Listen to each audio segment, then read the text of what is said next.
एक गांव में एक लड़का था जिसका दिमाग बहुत तेज था। उसकी यह खासियत थी कि वह किसी भी चीज़ को बहुत ही आसानी और कम समय में सीख लेता था, जबकि उसी चीज़ को सीखने और समझने के लिए अन्य लोगों को काफ़ी समय लग जाता था। लड़के की यह होशियारी दूर दूर तक फैल गई।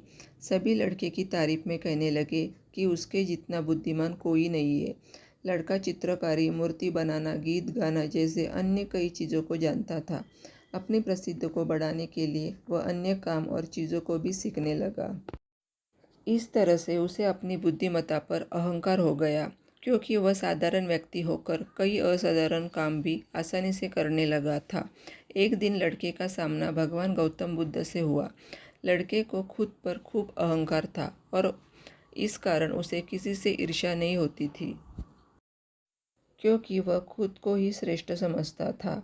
लेकिन पहली बार उसे गौतम बुद्ध को देखकर ईर्ष्या हुई और वह अपनी तुलना बुद्ध के साथ करने लगता है।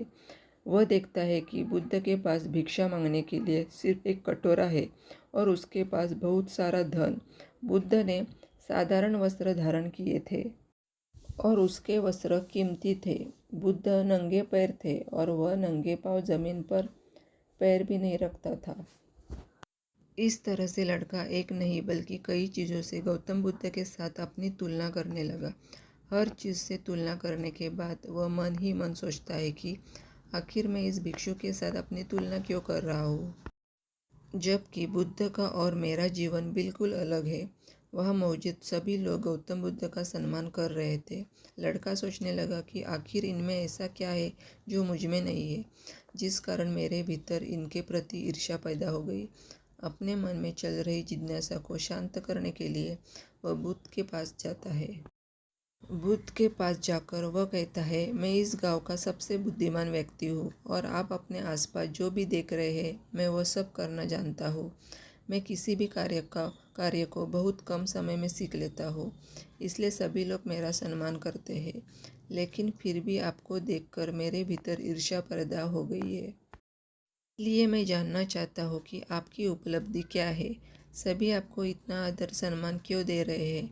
लड़के के सवाल का जवाब देते हुए बुद्ध कहते हैं, मेरी कोई उपलब्धि नहीं है, लेकिन तुम कह सकते हो कि मेरी यही एक उपलब्धि है।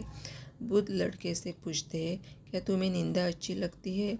लड़का कहता है कि भला किसे निंदा अच्छी लग सकती है। बुद्ध कहते हैं कि जो तुम्हें अच्छा और बुरा लगता है, मैं इनसे भी ऊपर हूँ। मुझे ना निंदा सताती है और ना अपनी प्रशंसा से प्रसन्न होता हूँ। यही अंतर है तुम में और मुझ में। बुद्ध कहते हैं, तुमने सैकड़ों काम सीखे लेकिन सबसे ज़रूरी काम को सीखना भूल गए। लड़का पूछता है, कौन सा काम। बुद्ध कहते हैं कि क्या तुम्हें मन को नियंत्रण करना आता है। यह बात सुनकर लड़का समझ जाता है कि उसे बुद्ध से ईर्ष्या क्यों हुई। बुद्ध कहते हैं, जिसने संपूर्ण जगत जीत लिया लेकिन अपने मन को नहीं जीत पाया तो उसने कुछ भी नहीं जीता। वही जिसने अपने मन को जीता लेकिन अपना सब कुछ गंवा दिया, फिर भी उसने सब कुछ जीत लिया। बुद्ध की यह बात सुनकर लड़के का अहंकार टूट गया। उसने बुद्ध से कहा कि क्या आप मुझे अपने मन को जीतना सिखा सकते हैं। बुद्ध कहते हैं, ज़रूर, लेकिन इसके लिए तुम्हारी सभी उपलब्धियां छीन लूँगा। लड़का कहता है, मैं तैयार हूँ। इसके बाद से ही लड़का ध्यान लगाने लगता है, क्योंकि ध्यान से ही मन को वश में किया जा सकता है।